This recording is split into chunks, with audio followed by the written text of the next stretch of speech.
ऐसी कौन सी ऐसी नीति है कि देश गरीब हो रहा है। हमारा आर्थिक आंकड़ा, हम आपके पुरखों ने जिन अंग्रेजों की चापलूसी की थी, उन अंग्रेजों से लड़ करके हमने इस देश को आजादी दिलाई। इस बात को याद रखिएगा। ना आपके जेल से डरेंगे, ना आपके मुकदमे से डरेंगे, ना आपकी लाठियों से डरेंगे, ना आपकी गोलियों से डरेंगे। भारतीय राष्ट्रीय कांग्रेस इस देश की पार्टी है और इस देश के हकूक के लिए लड़ती रहेगी। इस बात को याद रखिएगा। और आज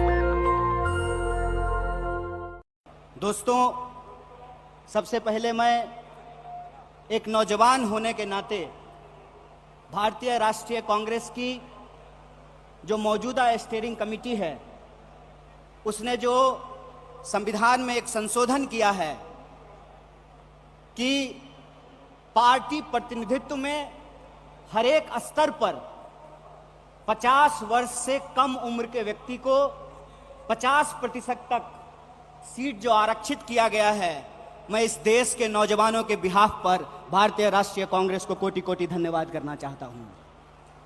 दोस्तों, मैं समझता हूं कि ये एक महत्वपूर्ण रेजोल्यूशन है। महत्वपूर्ण रेजोल्यूशन इसलिए है कि आप सब जानते हैं कि भारत दुनिया का सबसे नौजवान देश है। दुनिया का हर 5वां नौजवान कोई ना कोई भारतीय है। ऐसे वक्त में देश की दशा क्या होगी, देश की राजनीति क्या होगी, समाज का स्वरूप क्या होगा और हमारे आने वाले भविष्य का मुस्तकबिल क्या होगा, इसको इस देश का नौजवान तय करेंगे। कांग्रेस पार्टी ने इस बदलाव को महसूस किया है, उसके लिए हम अपने वरिष्ठ नेतृत्व को बहुत बहुत धन्यवाद देना चाहते हैं। दोस्तों, आज जब रायपुर में देश की सबसे पुरानी पार्टी, उसका 50वां महाधिवेशन हो रहा है, तो हमारे सामने कुछ महत्वपूर्ण सवाल हैं और उन्हीं महत्वपूर्ण सवालों पर चर्चा करने के लिए यह हमारा डिस्कशन हो रहा है, यह प्लेनरी सेशन हो रहा है। और यहां मैं आपके बीच मौजूद हूं हमारे देश के इकोनॉमिक, आर्थिक और राजनीतिक रेजोल्यूशन क्या होना चाहिए उसके संबंध में कुछ बातें रखने के लिए। सबसे पहली बात तो हमको यह समझना चाहिए, देश की अर्थव्यवस्था देश के लोगों को नजरअंदाज करके नहीं चल सकती है। कोई भी ऐसी आर्थिक नीति जिसमें देश के लोगों को नजरअंदाज किया गया है, वो आर्थिक नीति देश की आर्थिक नीति नहीं हो सकती है। और आज हम जिस मोड़ पर खड़े हैं, हम देख रहे हैं कि नारा देश का लगाया जाता है, नाम देश का लिया जाता है और तिजोरियां दोस्त की भरी जाती है। ऐसी आर्थिक नीतियां आज इस देश के अंदर लाई जा रही है। मेरा एक सीधा सवाल है इस देश के हुक्मरानों से, कांग्रेस पार्टी का एक आम कार्यकर्ता होने के चलते, कि ऐसी कौन सी ऐसी नीति है कि देश गरीब हो रहा है। हमारा आर्थिक आंकड़ा हमको बताता है कि देश में सबसे ज्यादा बेरोजगारी है आज के वक्त में। कोई ऐसा सेक्टर नहीं है जहां बेरोजगारी सर चढ़ करके बोल नहीं रही है। आप तमाम सर्वे उठा करके देख लीजिए, लगातार अमीर और गरीब की खाई बढ़ती जा रही है।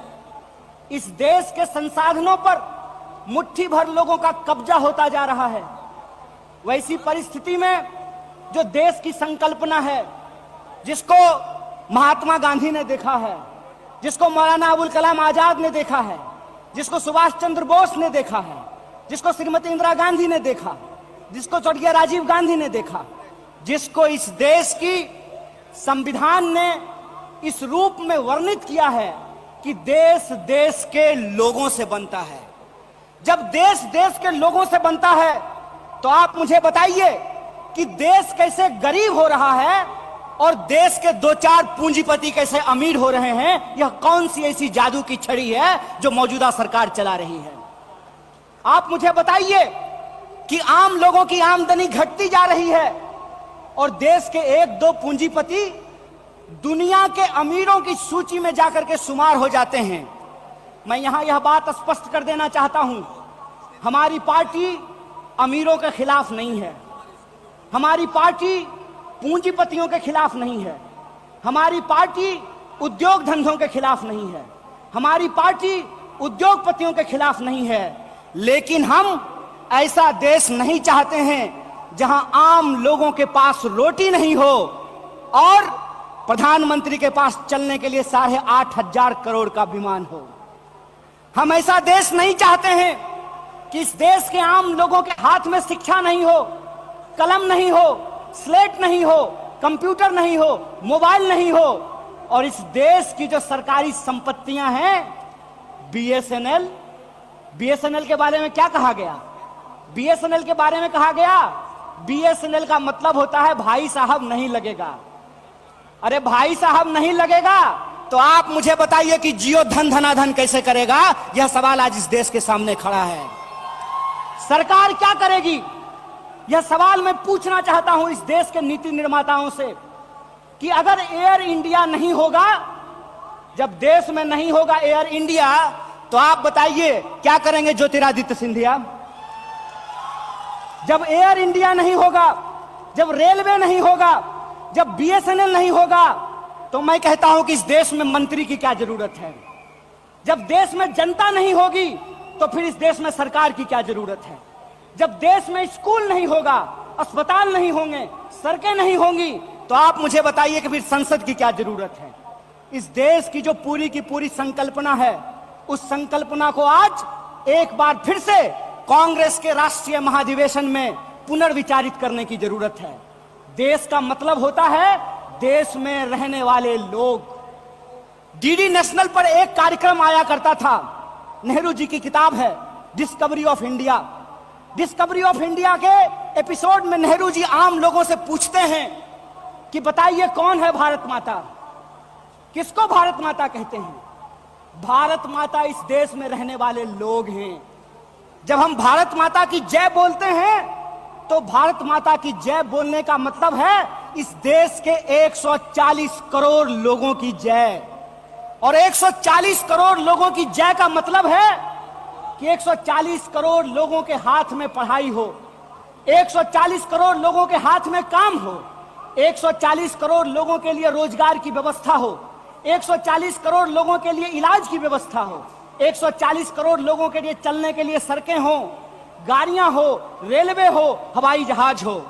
और आपने देखा कि देश में कुछ लोग लोकतंत्र को अपनी बपौती समझ लिए हैं।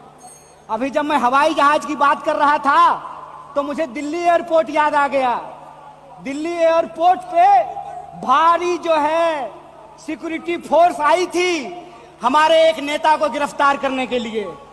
तो मैं दिल्ली में बैठे हुए हुक्मरानों को इस महाधिवेशन के माध्यम से कहना चाहता हूं, आपको मालूम नहीं है भारतीय राष्ट्रीय कांग्रेस का इतिहास।